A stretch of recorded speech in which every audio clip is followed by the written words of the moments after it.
कैसे वीडियो बना है। Welcome to my channel. आज हम लोग फिजिक्स में पढ़ने वाले हैं स्फेरिकल मिरर के बारे में। स्फेरिकल मिरर आपके लिए बहुत ज़्यादा इम्पोर्टेंस रखता है क्लास 9 में, क्लास 10 में, दोनों में। और ख़ास करके एसएससी बोर्ड वाले स्टूडेंट जो हैं उनके लिए 9th क्लास में ही स्फेरिकल मिरर के बारे में डिटेल्स में बताया जाता है। ठीक है। और क्लास 10 का आपका जो सिलेबस है वो अगर आप मैच करिएगा तो आपको दिखेगा क्लास 10 का सिलेबस बिहार बोर्ड का, और आपको दिखेगा उसमें सीबीएसई बोर्ड का। उसमें भी आपको स्फेरिकल मिरर मिलेगा। एक्चुअल में मिरर जो होते हैं वो दो टाइप के होते हैं। मिरर कितने प्रकार के होते हैं? दो टाइप के होता है। एक होता है हमारा प्लेन मिरर और दूसरा होता है स्फेरिकल मिरर। स्फेरिकल मिरर को फिर से दो भाग में डिवाइड कर दिया गया है। एक आपका कॉन्वेक्स और दूसरा आपका कॉनकेव।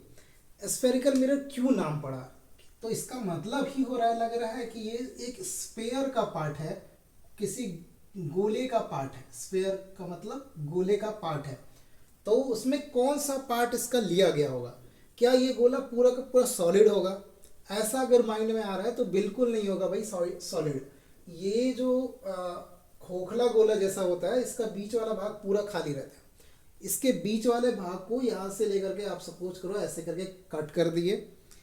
तो कट कर देने के बाद जो हमारा ये वाला पार्ट होगा, इस साइड से अगर क्या किया हुआ, पेंट किया हुआ या कोडेड किया हुआ, सिल्वर कोडेड किया हुआ रहे, तो अंदर वाला जो भाग से यदि, धसे हुए भाग से यदि रिफ्लेक्शन ऑफ लाइट होता है तो इसको हम लोग क्या,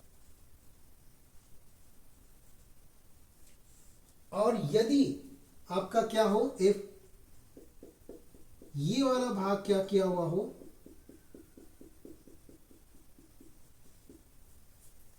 पेंट किया हुआ हो या सिल्वर किया हुआ हो, तो वहां पर क्या होगा, इस उभरे हुए भाग से लाइट का रिफ्लेक्शन होता है।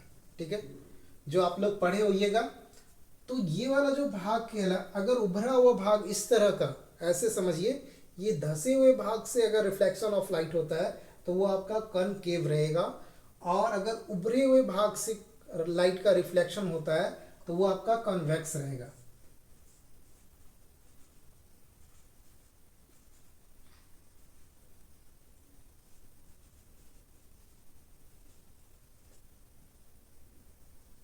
उल्टा नहीं बनता है।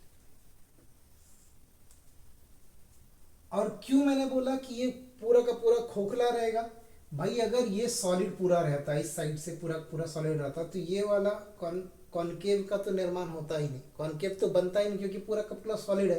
तो उसके लिए तो ये प्लेन हो जाता है। इसलिए बोला जाता है कि स्फेरिकल मिरर जब भी बनेगा वो कैसा रहेगा? खोखला रहेगा, अंदर से पूरा का पूरा खाली रहेगा।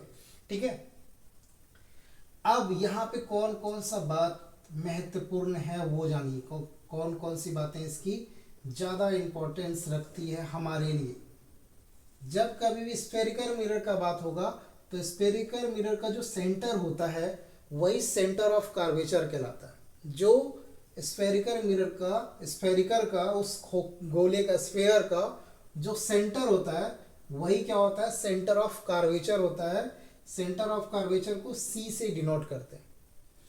सेंटर ऑफ कर्वेचर में अब अगर हम कोई एक इसमें से, कॉनकेव या कॉन्वेक्स में से कोई एक लें यहाँ पे, तो हम यहाँ पर एक को यानी कि कॉन्वेक्स को मिटा देते हैं, सिर्फ कॉनकेव के बारे में डिस्कशन करें अगर, तो यहाँ पर देखिएगा कि कौन कौन सा फैक्ट इसमें आपके सामने में आएगा।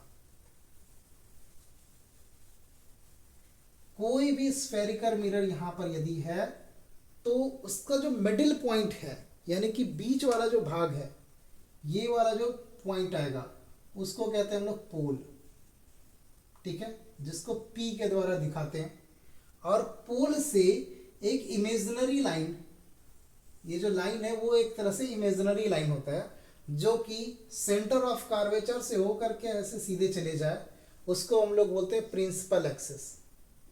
प्रिंसिपल एक्सिस क्या होता है भाई? तो प्रिंसिपल एक्सिस मिरर का पोल से, मिरर के पोल से सेंटर ऑफ कर्वेचर को मिला करके आगे की तरफ जो जा रही हुई लाइन होती है उसको क्या कहते हैं हम लोग? प्रिंसिपल एक्सिस कहते हैं। तो प्रिंसिपल एक्सिस ठीक बीचों बीच जो है ना किसको कट करते हुए जाएगा, पोल को और किसको, सेंटर ऑफ कर्वेचर को। ठीक है, अब ये जो सेंटर ऑफ कर्वेचर है यानी कि ये जो प्रिंसिपल एक्सिस है, सिंपल समझिए कि हमारा जो ये प्रिंसिपल एक्सिस है इसके पैरेलल्स जितने भी बीम्स ऑफ लाइट आएंगे, जितने भी बीम्स ऑफ लाइट आएंगे, इधर से भी और इधर से भी, सिर्फ प्रिंसिपल एक्सिस के पैरेलल होना चाहिए। अगर प्रिंसिपल एक्सिस के पैरेलल आएगा, ठीक है, अगर प्रिंसिपल एक्सिस के पैरेलल आ गया तो आफ्टर रिफ्लेक्शन ये केवल प्रिंसिपल एक्सिस को एक ही पॉइंट पे इंटरसेक्ट करेगा, मतलब एक ही पॉइंट्स पे काटने वाला, ये एक ही पॉइंट्स पर आएगा। ठीक है, ये वाला पॉइंट्स पे, और जिस पॉइंट पे आया उस पॉइंट को फोकस कहते हैं। उसको क्या कहते हैं, फोकस कहते हैं, जिसको एफ से दिखाते हैं, फोकस। ठीक है, जिसको किससे दिखाते हैं, एफ से। तो फोकस जो है, अगर आपको बोलेगा डिफिनीशन बताइए भाई फोकस का, फोकस का डिफिनीशन बताइए, तो क्या बोलेंगे हम लोग, बोलेंगे कि प्रिंसिपल एक्सिस के पैरेलल्स जितने भी बीम्स ऑफ लाइट आते हैं आफ्टर रिफ्लेक्शंस प्रिंसिपल एक्सिस को जिस पॉइंट पर इंटरसेक्ट करते हैं या जिस पॉइंट पर काटते हैं उस पॉइंट को ही हम लोग क्या कहते हैं, फोकस कहते हैं। उस पॉइंट को हम लोग क्या कहते हैं, फोकस कहते हैं। तो यहाँ पे कौन कौन सा देखिए बात आया। सबसे पहले हम लोग कॉनकेव मिरर किसको कहते हैं, तो कॉनकेव मिरर वो होता है जिसका कि अंदर वाला भाग से लाइट का रिफ्लेक्शन होता है और बाहरी जो भाग होता है मिरर का वो क्या रहता है, सिल्वर कोडेड रहता है। ठीक है, इसमें प्रिंसिपल एक्सिस ये वाला जो लाइन है उसको क्या बोलते हैं,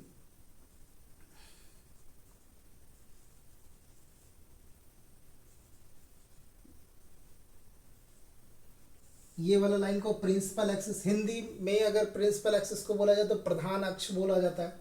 तो प्रिंसिपल एक्सिस जो है हमारा वो कौन सा है, P to C, ये आगे की तरफ बढ़ते जाएगा, ऐसा नहीं कि नहीं बढ़ेगा, वो आगे की तरफ बहुत दूर तक जाएगा, इन्फिनिटी।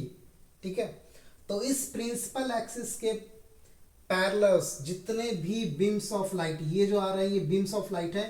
बीम्स ऑफ लाइट किसको कहते हैं वो भी आप लोग पढ़े हुए, स्टार्टिंग में 7th क्लास के आसपास में पढ़े होइएगा कि जो रेज का जो पूरा गुच्छा होता है जिसको groups of rays is called beams of light.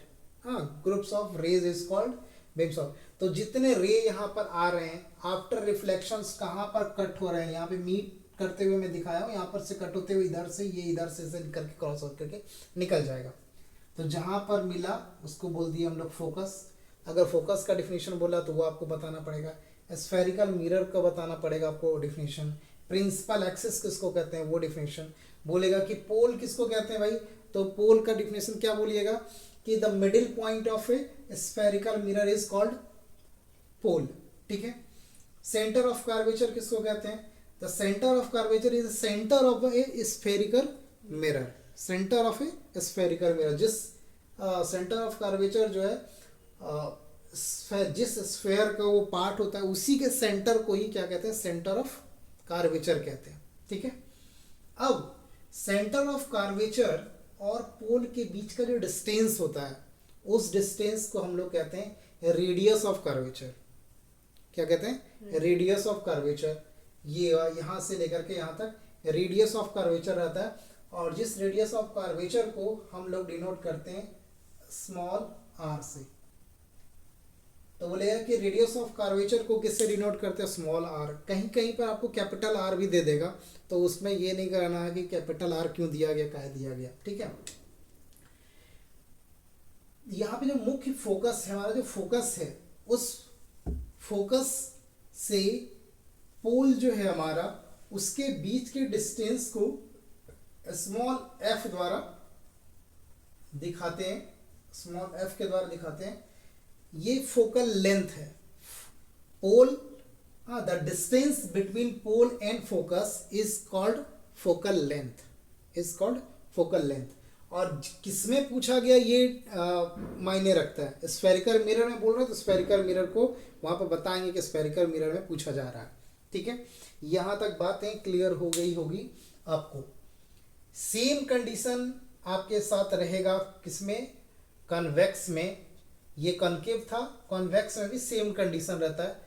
अंतर केवल ये होता है कि देखो एक चीज़ आप लोग कोऑर्डिनेट्स ज्योमेट्री पढ़ी हुईगा, सभी को एक दूसरे से यहाँ पे तालमेल बैठा हुआ था। कोऑर्डिनेट्स ज्योमेट्री में इस तरह का पार्ट रहता है जिसमें देखिएगा कि ये एक पॉइंट रहते हैं, उसको ओ या मूल बिंदु या इसको कहते हैं ओरिजिन।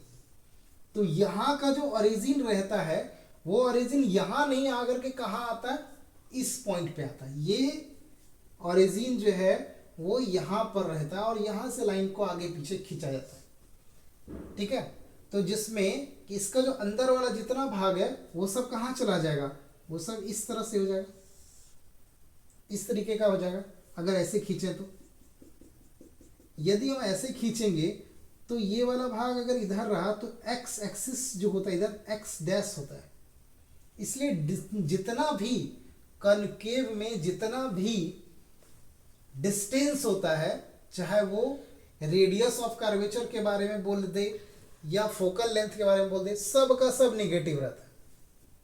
ठीक है, और कनकेव में हमेशा हमेशा ऑलवेज याद रखेंगे कि कनकेव में ऑलवेज जो है हमारा जो इमेज डिस्टेंस, हमारा जो ऑब्जेक्ट डिस्टेंस होगा वो हमेशा नेगेटिव होगा। ऑब्जेक्ट डिस्टेंस हमेशा क्या होगा, नेगेटिव होगा। क्यों नेगेटिव होने वाला है इसमें, क्योंकि सभी जो है वो हमारा क्या रहता है, उसके फ्रंट पर रहता है, और इसका जो फ्रंट की तरफ जो डायरेक्शंस होता है वो सभी एक्स डैश की तरफ रहता है, और एक्स डैश हमारा क्या रहता है, नेगेटिव रहता है। ठीक है, तो ये चीज़ें क्लियर हो गई। ठीक है, आज जो है ना यहीं तक बताते हैं इस क्लास में। आगे हम आपको ऑनलाइन के माध्यम से बताने का प्रयास करेंगे। तब तक के लिए जय हिंद, जय भारत।